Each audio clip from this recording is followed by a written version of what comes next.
Hello again from Metro Manila, the Philippines, Southeastern Asia. Today, on July the 7th, 2018, 135 years have come to pass since the death of one of the most famous early 20th century Finnish composers, Mr. Toivo Kuula. He died tragically of the gunshot wound that he received into his head during a drunken brawl on the night of April the 30th, 1918. Although he still recovered partly, he died of that wound in the Viipuri Provincial Hospital. Viipuri was then located in southeastern Finland, the Finnish Karelia, but now is located in northwestern Russia. The date of Mr. Kuula's death was May the 18th, 1918. He was a Finnish composer and conductor of the late Romantic or late National Romantic and early modern periods, who emerged in the wake of Finland's most famous composer, Mr. Jean Sibelius, under whom he studied privately from 1906 to 1908. Kuula had first studied music in the Helsinki Musical College, the predecessor of today's Sibelius Academy, from 1900 to 1903. Lack of funds had unfortunately forced him to interrupt his studies. He then studied, for example, composition from 1908 to 1909 in Leipzig, Germany, Paris, France, and Bologna, Italy. The core of Mr. Kuula's oeuvre are his many works for voice and orchestra, both for single singers and for choirs. In particular, the Stabat Mater from 1914 to 1918, unfinished at the time of his death, and completed by his good friend and contemporary Finnish composer Mr. Leevi Madetoja. The Sea Bathing Maidens in 1910, Son of a Slave also in 1910, and The Maiden and the Boyar's Son in 1912. In addition, he also composed the Ostrobothnian Suites for orchestra and left an unfinished symphony at the time of his death in 1918. His parents were deeply religious, more accurately Laestadians. Laestadianism is a movement, a pietist and evangelical movement that has split into various different groups or sects, nominally linked to the Lutheran Church. His father, Mr. Matti Kuula, following his dramatic conversion to Laestadianism in the 1880s, worked even as a Laestadian lay preacher. However, Mr. Kuula adopted a secular outlook on life. He was briefly and unhappily married to Mrs. Rauha Nelimarkka, or later Silja Valo, from 1905 to 1913, although they effectively separated already in the autumn of 1907.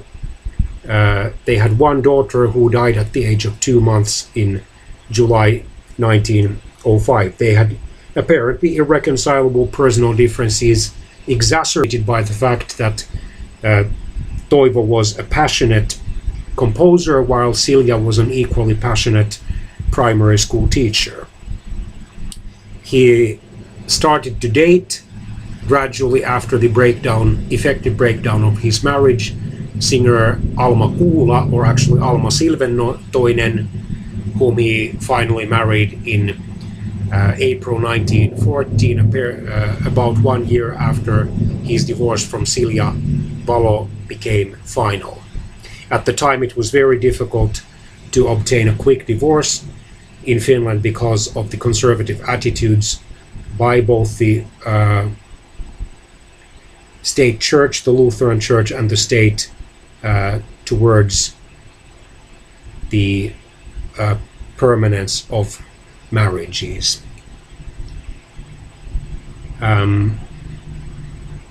Mr. Kuula is still known as a colorful and passionate portrayer of Finnish nature and people. and he was a passionate Fennoman who favored the Finnish language and culture over the Swedish language and culture. While he learned Swedish at school and was able to understand especially Finland Swedish for the rest of his life, he refused, since either late youth or young adulthood, to speak Swedish. He became Jean Sibelius's first composition student. He's best remembered for his large output of melodic, choir and vocal works. A Swedish critic once said that Mr. Kuula's music reaches parts of the human spirit where one is forced to deeply examine one's self.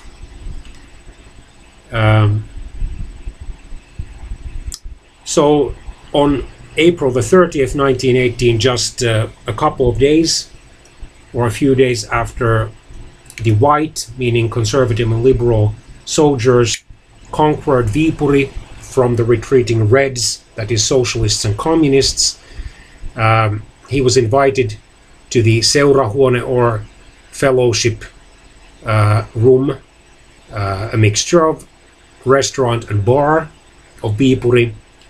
Early in the evening also his wife Alma was there, and he accompanied Alma by piano when Alma sang. He promised to come to the place where the Kuulas were supposed to spend the night by midnight. However, he never arrived there because late in the evening he started to quarrel with the Jägers over whether they or the Finnish peasant soldiers had been more instrumental in defeating the Reds. And then he started to quarrel with those Finland Swedish Jägers by demanding that everyone in the cabinet, including an officer from Sweden, had to speak Swedish. Then when one Jäger said in Swedish, "I think that the Jäger march composed by Sibelius, incidentally, is better than the Civil Guards march composed recently by Mr. Kuula," he said, "Why do they prattle Swedish?" even though he was able to understand what the Jäger said. And then when one of the Jägers shouted, "Deutschland, Deutschland über alles," or Germany, Germany above all, Kuula shouted back, "Suomi, Suomi yli kaiken," or Finland, Finland above all. And finally, when one Jäger in his drunken mind claimed that Mr. Kuula had no reason to criticize or no right to criticize them because Kuula had only waved his baton, orchestra leader's baton, at the Russians. Since Kuula was a fierce Finnish nationalist, he got enraged, and forgetting the fact that he was a short and slightly built man, he tried to confront this Jäger, but the Jäger, who was much taller and more robust, pushed him easily aside. Then he was forced into a corner of the cabinet, and he defended himself by his short knife, with which he wounded one of the Jägers in the back. Then he was already called a Red and even a murderer, despite the fact that the Jäger was not fatally wounded, although he bled a lot. When Kuula realized that he was in the danger of losing his life, he recovered from his drunkenness. He rushed into the yard and tried to run away from his pursuers. However, he stumbled a few meters before the gate, and then one of the Jägers shot him in the head, and that shot some 18 days later caused his death. He's buried in Finland's most famous cemetery, the Hietaniemi Cemetery in Helsinki. Some of the famous compositions by Mr. Kuula are Cradle Song, Nocturne or Nocturne, then Elegy, Wedding March, incidental music to Isä ja Tytär or Father and Daughter, then